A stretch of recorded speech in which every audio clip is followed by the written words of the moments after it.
શ્રી ગણેશાય નમઃ. નમસ્કાર દર્શક મિત્રો. આજે જોઈએ કુંભના મેળા વિશે.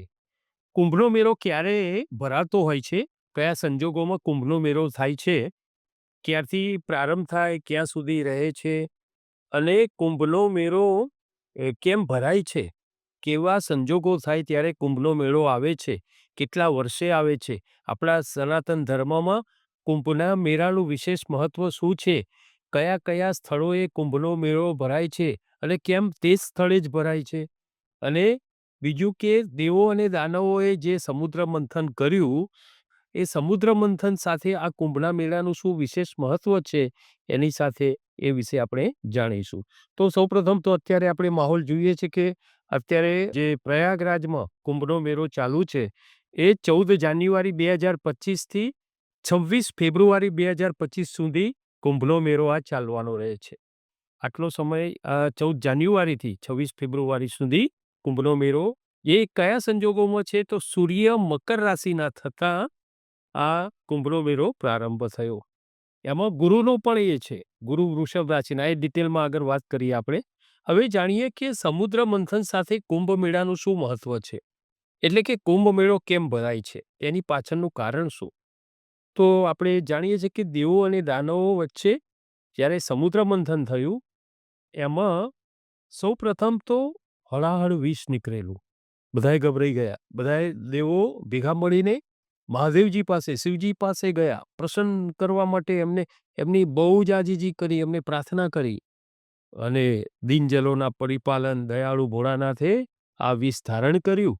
વિષના લીધે એમનો કંઠ એ નીલકંઠ થયો, એટલે એ નીલકંઠ કહેવાયા. હળાહળ વિષ પીધું ને એટલે ગરમી થઈ શરીરે, એટલે શિવજીએ શીતળતા માટે મસ્તકે ચંદ્ર ધારણ કર્યો. હવે આપણે જાણીએ છીએ કે સમુદ્ર મંથનમાં 14 રત્નો નીકળ્યા હતા. સમુદ્ર મંથનમાં 14 રત્નો નીકળ્યા, એમાંથી છેલ્લું જે રત્ન તરીકે છે ને, એ અમૃત નીકળેલું. એ અમૃત પીવાથી અમરત્વ પ્રાપ્ત થાય છે, અમર થઈ જવાય એમ.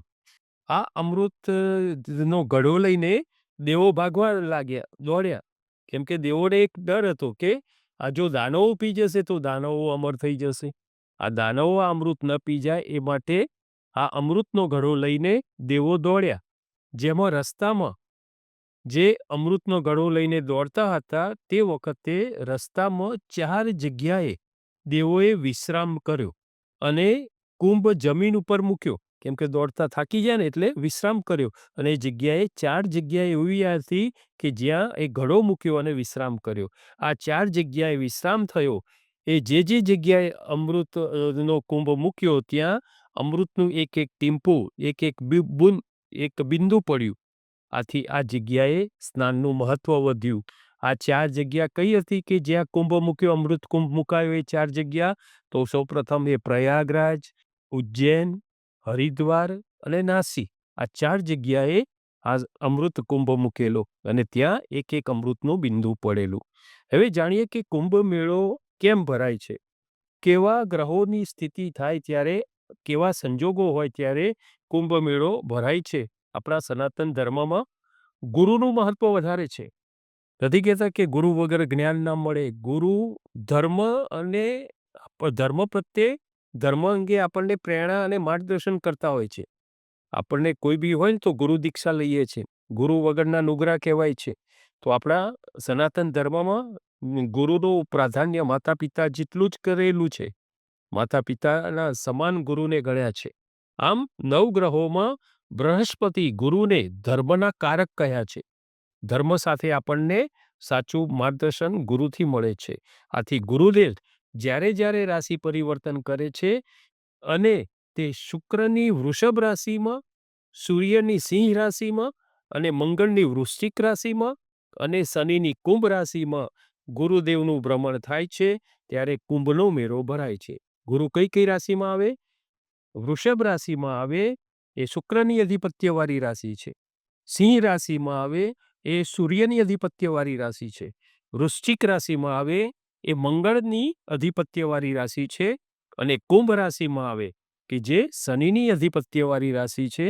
તો આ જગ્યાએ જ્યારે ગુરુદેવનું ભ્રમણ થાય છે, ત્યારે કુંભના મેળા ભરાય છે. આમાં પણ સૂર્ય, ચંદ્ર અને ગુરુના વિશેષ સંયોગ થાય. આ ત્રણેય ગ્રહો જે છે ને સૂર્ય, ચંદ્ર અને ગુરુ, આ ત્રણેયનો જ્યારે સંયોગ થાય અને સંજોગ બને ત્યારે દરેક ઉપર જણાવેલા 4 સ્થળે કુંભના મેળા ભરાય છે. જે આપણે 4 સ્થળ કીધા ને પ્રયાગરાજ, ઉજ્જૈન, હરિદ્વાર અને નાસિક, આ 4 જગ્યાએ કુંભના મેળા ભરાય છે જ્યારે સૂર્ય, ચંદ્ર અને ગુરુના વિશેષ સંયોગ ઊભા થાય ત્યારે. તો જાણીએ તો સૌપ્રથમ ચંદ્ર પોતાની કર્ક રાશિમાં હોય, ગુરુદેવ જે વૃષભ રાશિમાં હોય અને સૂર્ય મકરના હોય કે જે હાલમાં છે. હાલમાં જે છે ને વૃષભ રાશિના ગુરુ છે, સૂર્ય મકરમાં છે, મકર સંક્રાંતિ આ થઈ, અને ચંદ્ર પોતાની કર્ક રાશિમાં હોય ત્યારે આવા સંજોગો બને ત્યારે પ્રયાગરાજમાં કુંભ મેળો ભરાય છે કે જે અત્યારે છે. બીજું જોઈએ કે નાસિકમાં ત્રંબકેશ્વરમાં ક્યારે કુંભનો મેળો ભરાય? તો સૂર્યની સિંહ રાશિમાં ગુરુ હોય, સૂર્યની અધિપત્યવાળી સિંહ રાશિમાં ગુરુ હોય અને સૂર્ય પોતાની જે સ્વરાશિમાં હોય, સિંહ રાશિમાં હોય, ત્યારે ત્રંબકેશ્વર નાસિકમાં કુંભનો મેળો ભરાય છે. હવે ત્રીજું જોઈએ, ઉજ્જૈનમાં ક્યારે કુંભનો મેળો ભરાય છે? કે દેવગુરુ જે છે બૃહસ્પતિ એ વૃશ્ચિક રાશિમાં હોય, મંગળની વૃશ્ચિક રાશિમાં હોય, મંગળના અધિપત્યવાળી વૃશ્ચિક રાશિમાં દેવગુરુ હોય અને સૂર્ય મંગળની મેષ રાશિમાં હોય ત્યારે ઉજ્જૈનમાં આ કુંભનો મેળો ભરાય છે. હવે છેલ્લું જોઈએ કે હરિદ્વારમાં ક્યારે કુંભનો મેળો ભરાય છે? ત્યારે આપણે જોઈએ તો દેવગુરુ બૃહસ્પતિ શનિની કુંભ રાશિમાં હોય અને સૂર્ય એ મંગળની મેષ રાશિમાં હોય ત્યારે હરિદ્વારમાં કુંભનો મેળો ભરાય છે. તો અત્યારે જે પ્રયાગરાજમાં કુંભ મેળો ભરાયો છે એ મેળો જે છે ને એ દર 144 વર્ષે આવે છે.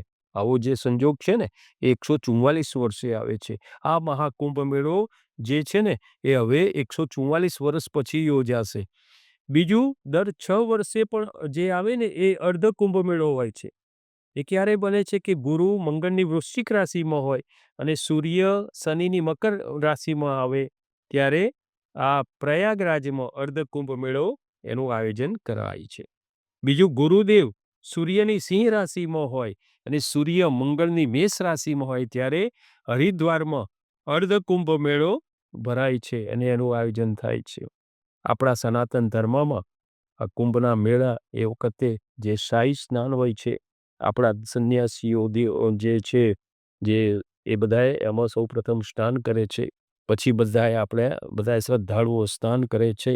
આપણા ધર્મમાં, આપણા સનાતન ધર્મમાં પવિત્ર નદીઓમાં સ્નાનનું મહત્વ ખૂબ જ છે. વારે તહેવારે પવિત્ર નદીઓમાં આપણે સ્નાન કરતા જઈએ છીએ. તમને યાદ જ હશે કે ભાઈ સોમવતી અમાસ હોય ત્યારે બધા સ્નાન કરવા જાય છે. જ્યારે સૂર્યગ્રહણ હોય, ચંદ્રગ્રહણ હોય ત્યારે પણ સ્નાન કરે છે. 11 હોય, કોઈ સારા તહેવાર હોય, પૂનમ હોય ત્યારે પણ વિશેષ રૂપે તમે જુઓ તો શિવજીનો શ્રાવણ મહિનો આવે ત્યારે પણ નદીઓમાં સ્નાન બધાય કરે છે. ખાસ કરીને તમે જુઓ તો વિષ્ણુ ભગવાનનો પુરુષોત્તમ મહિનો આવે ને ત્યારે પણ આ સ્નાન કરતા હોય છે. તો દરેક દિવસોમાં નદીઓનું સ્નાન મહત્વ છે. નમો નારાયણ.